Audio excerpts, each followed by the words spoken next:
Hey guys, welcome to episode 29 of Stray Dog Footy, this Florida, USA based podcast on Australian rules football. My name is Frode, many call me Frodo, though I am a bit taller than your average hobbit. And if you're new to this podcast, you may be wondering just why the heck a square-headed Norwegian immigrant firefighter stuck in the middle of these gator-infested swamps of the Sunshine State would be blabbing on about a game only played professionally some 10,000 miles away on the underside of the planet. Well, the simple answer is, it's the best damn sport in the world. That's why. And I'd like to apologize for being a bit late with this episode. I recently had some things come up that kind of put podcasting on the back burner for a bit. And I'm not even talking about the recent election that seems to have stopped the world from turning while a few states shuffled papers around. Or the second passing of the same tropical storm that is even right now howling outside. No, I had a medical issue I had to deal with. Basically some minor surgery, or a procedure as they like to sell it as. Well, let me quickly say two things. First of all, there is no such thing as minor surgery. It's like saying jumbo shrimp or that Toby Green uses soft studs. Granted, it wasn't a major incision, but it hasn't been a whole lot of fun either. But no worries, the sutures have since been removed and I'm on the mend. And secondly, I am so very touched by the kind words of encouragement and well-wishing I have received from so many people, especially from all over the Bulldog family. To quote the old slumber party game, never have I ever doubted that I chose the correct club. But enough whining, whinging, and sooking. Let's get on with actually talking about footy. So remember the end of the movie, Finding Nemo, when all the fish have ingeniously escaped the aquarium and deftly rolled into the sea inside those plastic bags? And they are just sitting there bobbing around, and then one of them says, "Now what?" That's pretty much how I feel right now about footy. After all the hard work and hoops to jump through by so many people, the players, coaches, their families, the management, the AFL officials, Gillan McLaughlin, the governments and facilities of West Australia, South Australia, and especially Queensland, the media, all of whom deserve our thanks for giving us footy, something to love, to cherish, to follow, to distract us from this otherwise pretty horrible year. Somehow we got something of the footy season done, with a grand final and everything. But now what? I have seen this question asked by a few people online. New AFL fans who discovered this most amazing sport and league and who now suddenly are addicts needing a fix. Well, there's a trade period, there's the AFL draft, and most exciting, for me anyway, the AFLW is getting ready to start up in just a few months. So let's take a few minutes to talk about all these things. The grand final, the trade period, the draft, and finally the AFLW. Okay, so the grand final. That kind of already seems like ancient history, doesn't it?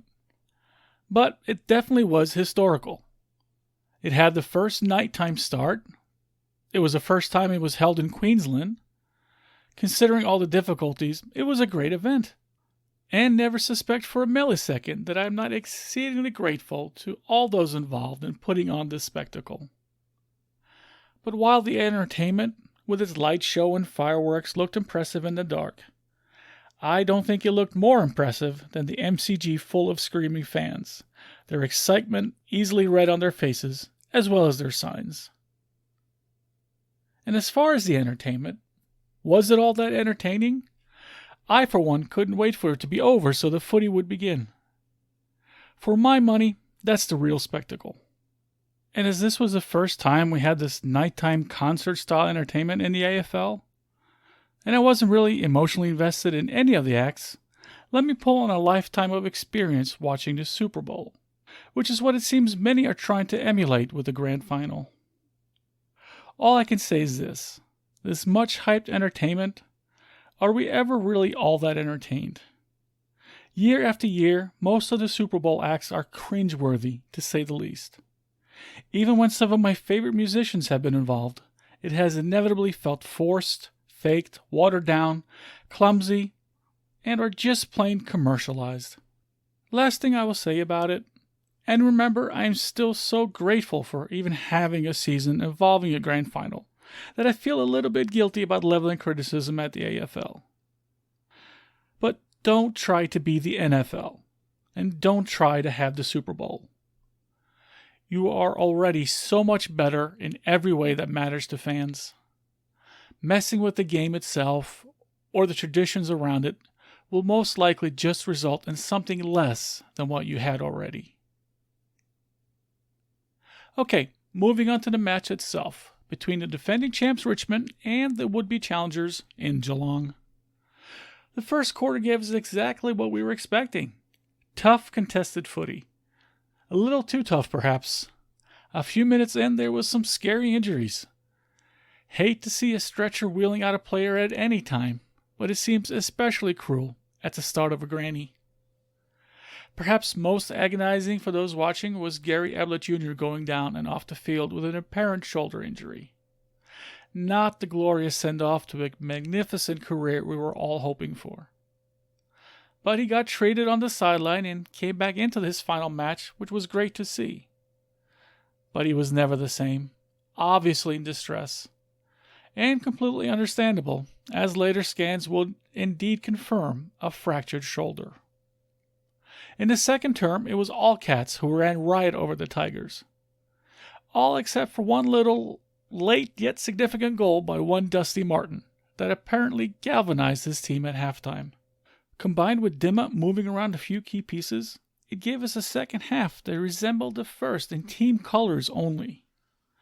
Just like in 2017, seemingly DOA at the half, Richmond came out roaring. Fighting their way back into the match, after the shortened quarter was done, they had clawed their way to a 2-point lead. In the fourth, the Tigers sank their fangs even deeper into their prey, piling on score after score. A few minutes in, it was little doubt that the Richmond dynasty was indeed a thing we are all going to have to hear about for a long while to come. And when it was all over, on the back of Dusty's 4-goal, 21 disposal Norm Smith performance, they won by a score of 81-50. I always loved the grand final awards and speeches, the energy and emotion. But all credit to Richmond, seemingly led by Dusty, for putting away their medals when they lined up to give Gary Ablett Jr. the farewell he deserved. Of course, I missed most of all that the first time around because I was watching the match on Fox Sports 1 here in the States, who, instead of sticking around for all the post-game celebrations, cut away to show a repeat of a baseball game. Talk about slamming on the brakes. Oh well, fortunately I was able to catch it all on the Watch AFL app afterwards. Alright, let's move on to the trade period currently going on. So let me tell you, I kind of wish I could just sleep through the whole damn thing. The constant speculations and rumors of who's going where is stressful and frankly upsetting at times. It is a bit like looking for answers in a bowl of alphabet soup. And honestly, who knows who is talking the truth and who is blowing smoke. Personally, the thought of Dunks in a red and black Guernsey is giving me the poops. However, there are also some potential additions to the squad that could be very interesting. Welcome to Mitch Hannon, who should feel right at home at the Kennel since he played his VFL football there before going off to Melbourne, and also to Steph Martin, whose experience at the Ruck up there in Queensland should prove valuable to both English and Sweet. But I have to tell you, how these list managers, including our very own Sam Powers, can plan and manage from both the future list sizes and the salary cap itself is still up in the air is beyond me. But then again, I'm not the brightest tool in the shed. What I am somewhat disappointed with is that, and I'm sorry, Rosanna, I'm going to have to bag your club for a second, but knowing how close Josh Dunkley is with his siblings, for Essendon to promise to also draft his little brother, who was delisted by the Demons, if he himself comes on board at the hangar. I don't know, to dangle his brother's career in front of him like that, it seems at the very least bordering on unethical. I don't know, maybe I'm wrong. All's fair in love, war, and list management, I guess. Thankfully, the trade period doesn't last too long, unlike in many American sports. Another thing I hate about this time of year is that inevitably you have to make room for new talent coming in, and cuts to the list have to be made. I sincerely wish to thank Billy Gowers, Fergus Green, and Brad Lynch for their service to the club, and wish them well in the next chapters of their lives. I hope they can all find spots on other rosters very soon. And also a big thank you and good luck to Lockie Young, who has joined North Melbourne, and I wish him all the best as a Kangaroo. Except when he's playing his old team, of course. Now, speaking about new talent, the AFL Draft is scheduled for Monday, December 7th. While the regular draft itself operates not too differently than what you might see in any American sport, it might be faster and easier for me to explain how one goes about mapping the human genome than explaining to you just how the Academy draft point system part of it works. But, seeing as it's going to change next year anyway, I don't really see the point. All you really need to know about it right now, at least as far as I'm concerned, boils down to 3 words. Jamara Ugle-Hagan. Or Jamara Ugle-Hagan, depending on who's talking. But no matter how you say his name, this future superstar currently being groomed at the Bulldogs Academy apparently is the most exciting thing to come down the pipe since Buddy himself. And with the current point system in place, it is all but for certain that he will be the Western Bulldogs' first pick this year. So like so many fans, I obviously can't wait for AFL season 2021 to start, half a year from now. But fortunately, there is something to tide me and many other footy lovers over until then. The AFLW. And as much as I love cheering for our red, white, and blue men's squads, there is a special place in my heart for the Lady Bulldogs. Hopefully COVID stays the hell out of Australia and doesn't screw over our female players again like it did at the end of last season. And hopefully everything stays on some sort of schedule in 2021. Now, what exactly the season and fixture would look like is a bit of a mystery right now. But whatever happens, I just love seeing our Lady Bulldogs on the field. Despite the critics, the AFLW continues to grow, both in skillful play and in fans. And I seriously doubt you could ever find a league in any sport that has improved so much so quickly. In just a few years, it now looks like an entirely different sport. If you, for whatever reason, didn't enjoy it when it first debuted, and you haven't watched it since, give it another try. You might just be incredibly and pleasantly surprised. Now that the many players have had time to adjust to footy after converting from basketball, netball, soccer, field hockey, and even speed skating, it is indeed a pleasure and a privilege to see these athletes do their thing. And imagine how the future will look, now that there is a top-level professional league for young girls to aspire to. Imagine the skills they will develop after a lifetime of experience, rather than just a few months, which was, in many cases, the situation when the AFL made its debut. This ain't your mama's footy anymore. That being said, we currently do have some spectacular players who have already raised the bar and will no doubt continue to do so. And more than just amazing athletes, most, if not all of them, are just genuinely nice and good people.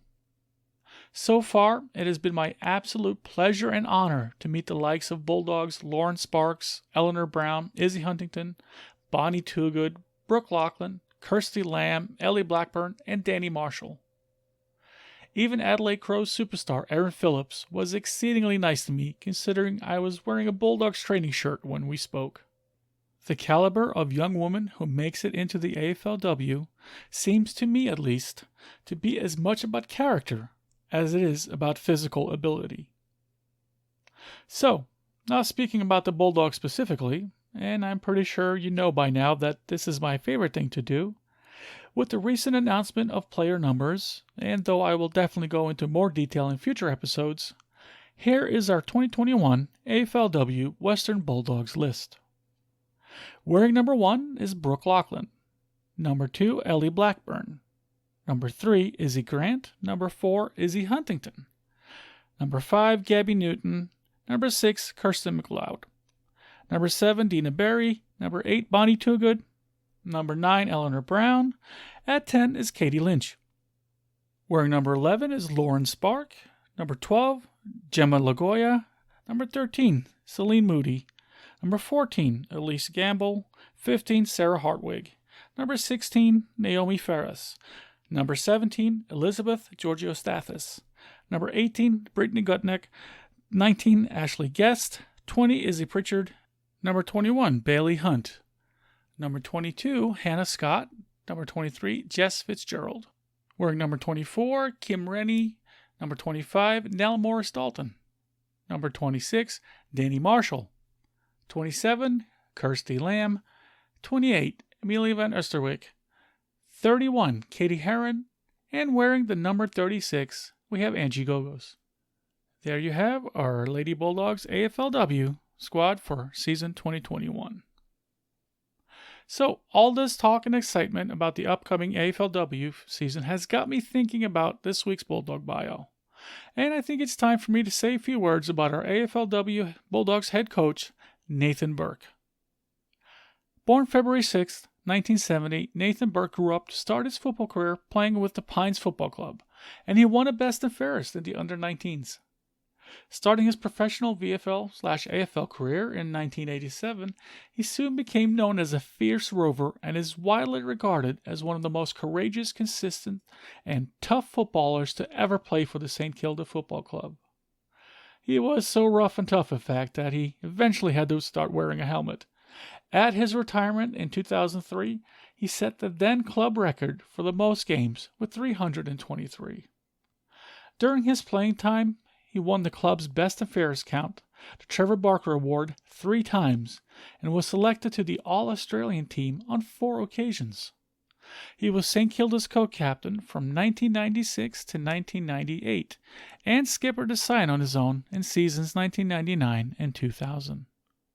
In interstate competitions, he represented Victoria an impressive 11 times, and also skippered the side. In 2002, he was selected to fill the forward pocket in St. Kilda's official Team of the Century. And in 2019, he was elevated to legend status in the St. Kilda Hall of Fame, being one of only 9 Saints to do so.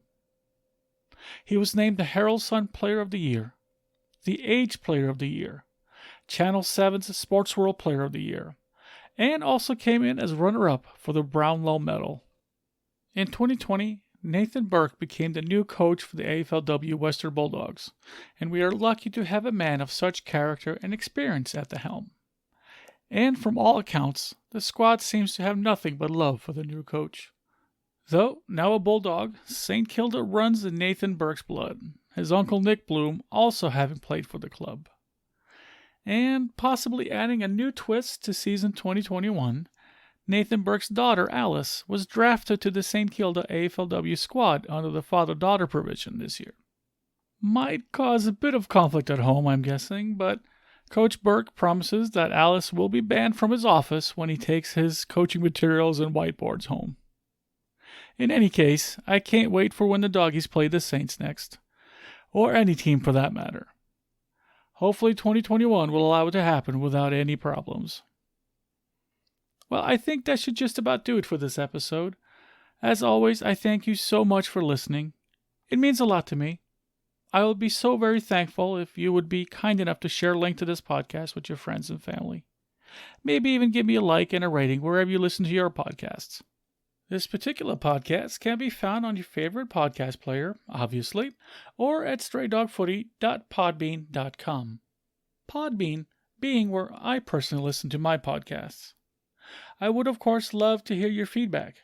Please let me know what you like about this pod or even what I can improve on. I'm always willing to hear what I can do to make it even just a little bit better. Or if you have an idea for a show topic, let me know that too.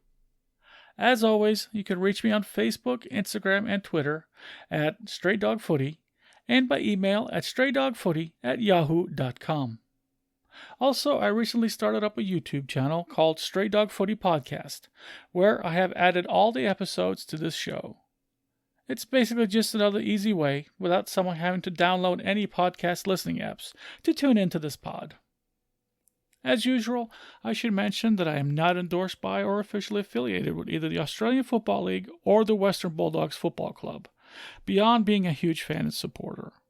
Likewise, I'm not endorsed or affiliated with Pagan and Rejected, but I am a fan of their great music.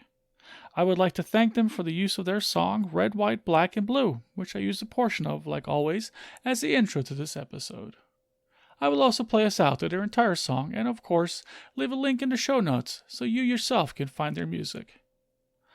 One last thing, and if it sounds like I'm bragging, maybe I am, but I just can't help talking about it.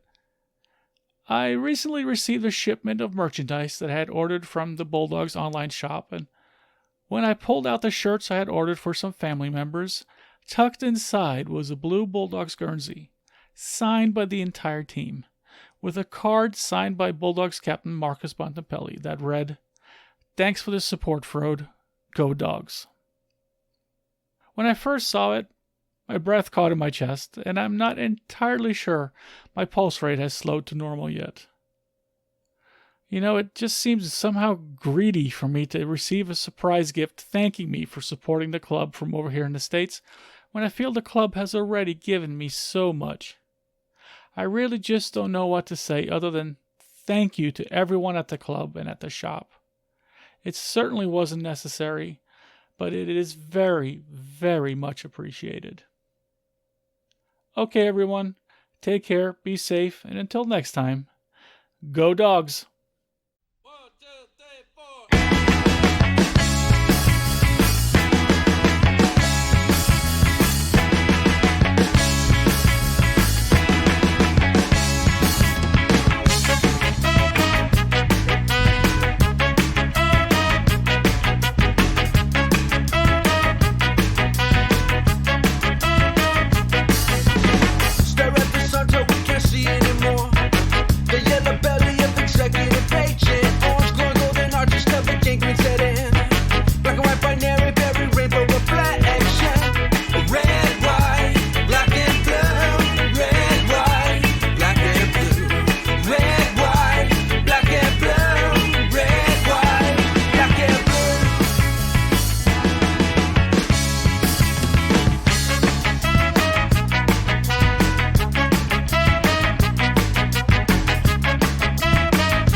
Shades of brown and black, ultraviolence #1 X4, pollination population target devourer.